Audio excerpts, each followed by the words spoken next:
So you've planned out your year, you know, month by month what you're going to teach and your standards, and you have your calendar set up. But now what? How do you make that meaningful for your students?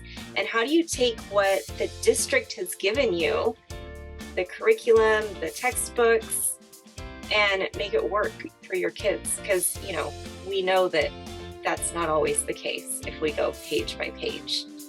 I'm Candace Valverde. Welcome. And we have a special guest today, Shelby Harris, a teacher in Idaho. She teaches middle school math. Hello. And then Katie is also here to join us. So, in your experience, what have you found is like the most challenging thing to do when you're taking a district curriculum and using it in your classroom? The most challenging thing to do is to pace it without letting the pacing guide in the curriculum set you into a complete panic, right? Because in the curriculum, it's going to tell you day one, you're teaching this for 60 minutes, and day two, this is a 45-minute lesson, and then you follow it up with this other 60-minute lesson, and that never happens. Because there's never enough time, right? They give There's you, not enough time. yeah, But on top of that, you also have a wide variety of kids. And every year you have a different wide variety of kids. And I think what teachers, especially newer teachers, get into the mix of is, do I teach these kids or do I teach this curriculum? Because honestly, it's not both, yeah. right? And I've Spot, worked with spot on. teachers who, like, they come in their first, second year teaching, they have the whole year plan day by day. They're so proud of their of their curriculum, and then the kids don't get it. And then No, I'm like, okay, well, you know, we need to pull back and we need to take another week and we need to, you know, revisit this concept. And they kind of panic because I have everything planned. I don't have time for that. and I am that human. I'm absolutely that human who would love that. I would love to know what I'm going to be doing 2 weeks from now when those parents send me the email, hey, we're going on vacation in about 3 weeks. What does my kid need? I have no idea. I don't know where I'm going to be in 3 weeks with the kids. And they don't love that answer, but it's the truth because I don't. And I used to be that person who tried to plan it all out. And I still teach with one like that. And it sends her into a spiral every time it doesn't work, which is pretty much every day. I think that's the important part of this conversation we're having today is especially as the three of us are veteran teachers, but those of you watching this might be your first year. You might be starting next year. And I think that for me, the first, oh my gosh, several years, but definitely the first five, okay, that this is the plan. This is what we're doing. And if I get a day or two off the plan, then I'm a failure. I've screwed up. They're not going to learn anything. And I've just, why even try? I'm in the wrong I'm profession. already behind. I'm never Yeah. going to teach everything that's on the list. And Yeah. with last year, I had a unit that was supposed to take a week on a social skills curriculum. And it took 3.5 weeks and then 2 more, but they got it. And so that was the piece of when you're building on, like we've talked about math, but in life skills, in writing, in life, everything we do is building upon the foundation of what we knew. So you can't jump in and run a marathon without training because your body isn't there, but you're trying to jump in and do that in a classroom. That doesn't work. So I think that you just saying that, Shelby, I was like, yes, that's it. Exactly. Because you have to know your students and be able to say, I understand this is what I need to do and what I have to get there, but at what cost? So I'm excited to hear about your perspective on that today. And it's at the cost of exactly what you said. They're not going to have it. They're not going to get it. And you're going to move on. And especially in math, they're done, right? You set them up for failure in that first month if you think that you have to follow that guide, that scope and sequence that's lined out for you in that curriculum. You're setting your kids up for failure for the rest of the year because math compounds so much, so much. So then I think a question that our newer teachers have especially is like, okay, but when I take the time to go back and reteach and reassess, what happens if I don't finish my standards by the end of the year? Like, how Yep. am I preparing them for eighth grade or sixth grade or whatever grade if they I don't? almost never finish. Like, that's just the reality of it. I almost never finish. Katie said it. There's never enough time, especially right now. Mhm. There is not enough conversation around what the last several years have done to our kids.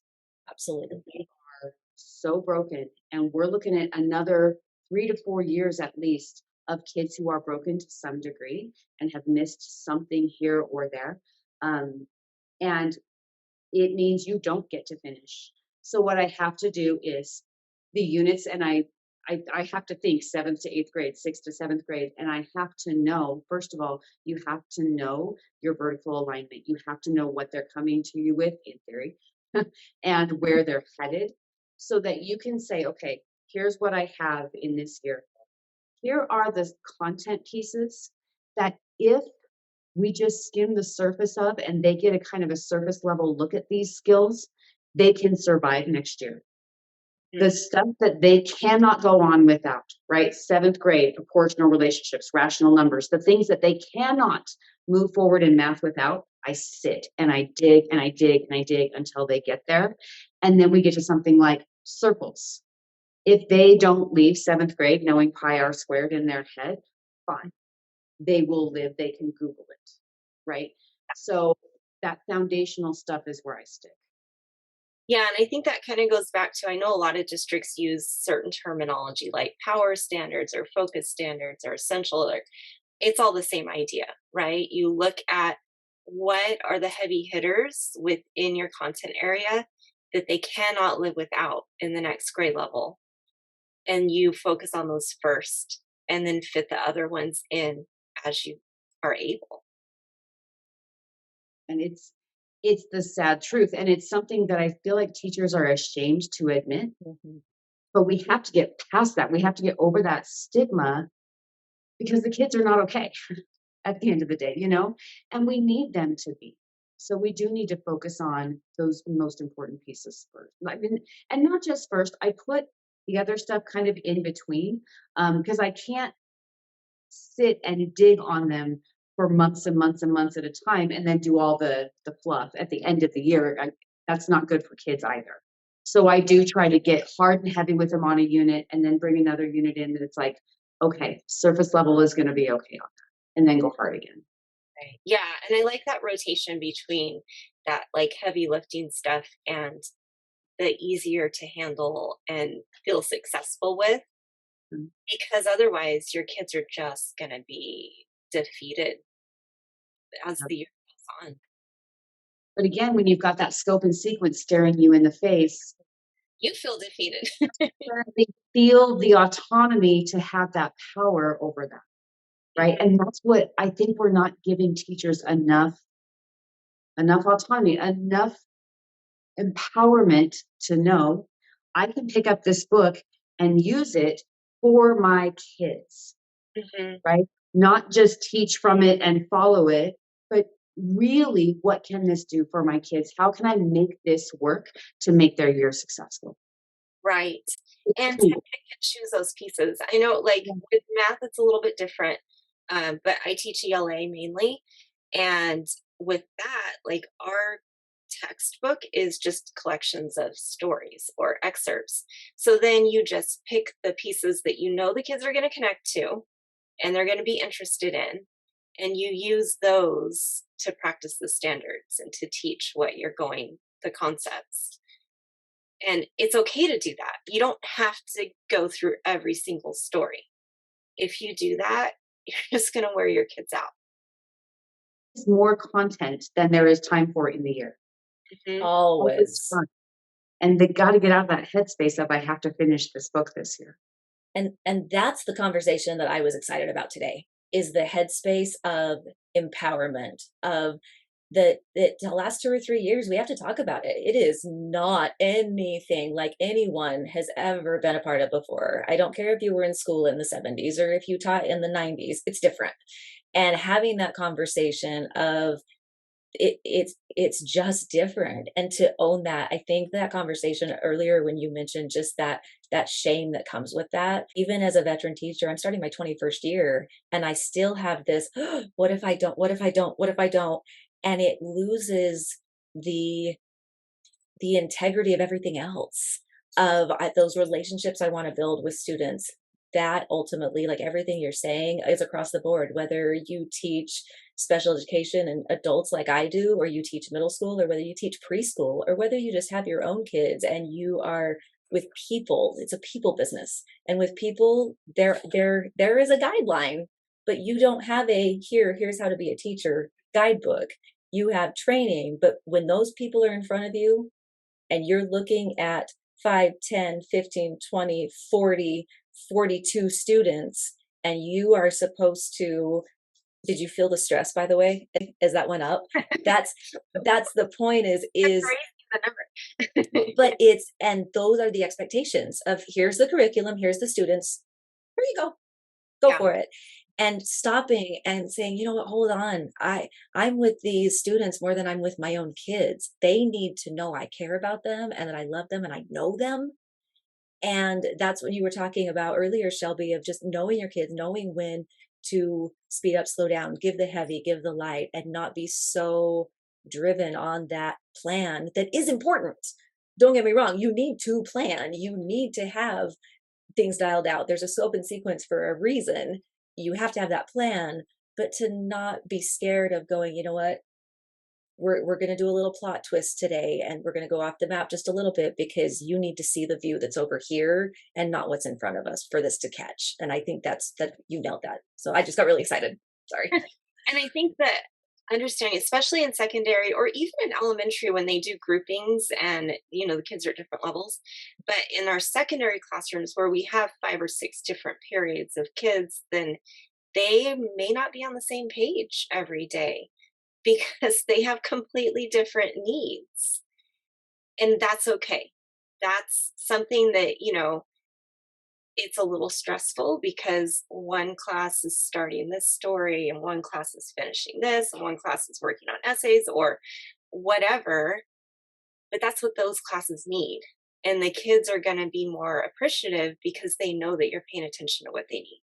Oh, And wait. So misconception, you don't teach the same thing every day, 6 times a day? Because people outside of education seem to think that. Oh yeah, no, everything you just listed, that's real life. So if you're finishing up something in one class and starting another something in another, and they're supposed to be on the same page, that means you're doing a great job. Like honestly, you're doing what your kids need.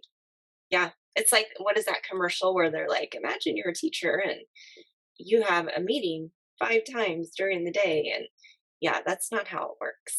But It's if five you are different super type A, like me, in those curricula, there are always really great extension activities or challenge activities that you can give to those kids so that you can start the story on the same day for all of their right. class. Yeah, See, there are exactly. always exceptions, and that's exactly it. And you need, like, this needs to start at the same time. And I think that's something for me when I started teaching. They're like, well, what do you want to do? And I was like, I can make that decision. Oh, I have the power to do that. I didn't know I could make that decision. And so wrapping things up and doing things a little bit differently by that guide. Yes, follow the guide. Yes, follow the schedule. Yes, follow the curriculum mapping. But how you do it is Like day based on the by day. students in front of you. Yeah. And that's the part I think that we need to talk about, which is, I guess, why we're Yeah. doing this, is it's not talked about enough. And I think it's setting teachers up to fail, and that we need to have that conversation so that the teachers are okay and the students are okay. Right. So when I curriculum map with a team, it's not we're not planning every single day because that would be crazy. And And super ineffective. overwhelming and ineffective because it changes. We're planning like unit by unit. These are the concepts or standards that you're going to attack during this unit. And this is the deadline for the common assessment. But everything in between is up to the teacher. How you want to reach that goal should be different for you because you're not going to be able to do that the same way that your neighbor teacher is. Your kids are not the same, your personality's not the same. And so it's not going to work for you to be a copycat of everything someone else is doing. And to both your points, not only does it stress you out, like Katie was saying, to try to be the copycat, like Candace is saying, not only does that stress you out, but it also burns our teachers out.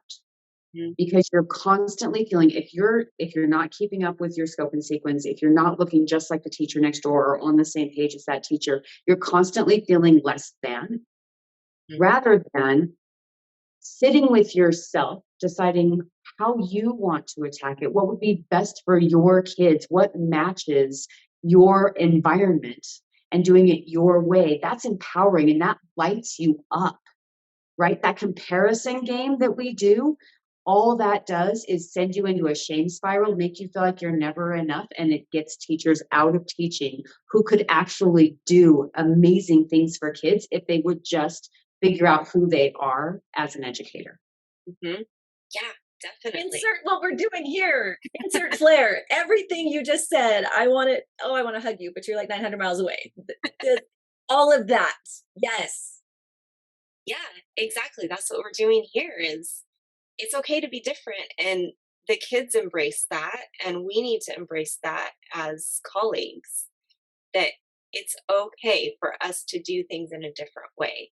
And there should be absolutely no expectation that we are all the same teacher. No, and we talk about wanting to build relationships with our kids.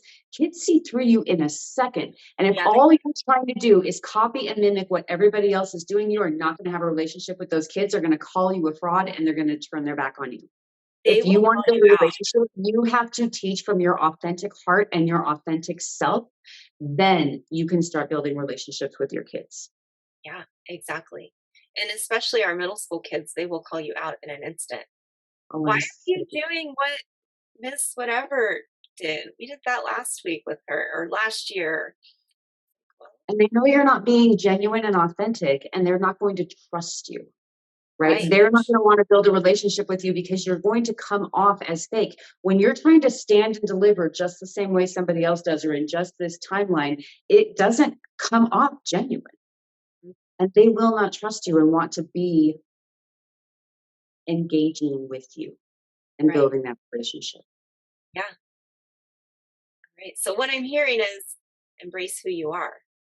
And Absolutely. you have the freedom to do that. Even if nobody's telling you at your district or your school site, you have we're telling you, you have the freedom to be who you are in the classroom, and your students are going to appreciate it. And they don't say it to you. No one in power says it to you, but it's implied. Like, I think it's because they don't think they have to, but it really should be day one of everybody's first year of exactly what you said. You do you. Please follow the guidelines, but you do you, you know? Standards, but do it in your own way. How empowering is that? That was the pep talk I needed for the year. And I've been doing this a long time. Just that reminder of, oh yeah, you are good at what you do, and you have a passion for what you do. Go do it. Stop trying to duplicate what so-and-so is doing because that's what admin or parents or insert person here thinks is the best. You follow the guidelines and follow the plan, but you do you and do it to the best of your ability. And that's when we're going to see just life-changing differences in our kids. Right. That's when the magic happens. Yes. That just gave me goosebumps. I love it. All right. Well, thank you so much. Thank you, Shelby. Shelby, it was so great to meet you, and we hope that we're going to see you again and continue to collaborate. Those of you who are planning for the year, please don't plan every single day. You're making it harder on yourselves, and feel free to do things how they work for you and your students, because you're the creative genius in the room. And that's part of FLAIR educators. We FLAIR because we do care. And so you need to care about what you do and care about you and your mindset. And when in doubt, replay this and listen to Shelby. It's the pep talk you need for the year. Right. Yeah. Thanks so much, everybody. Shelby, thanks for joining us today. Thank you so much. Bye. Have a great year, everyone.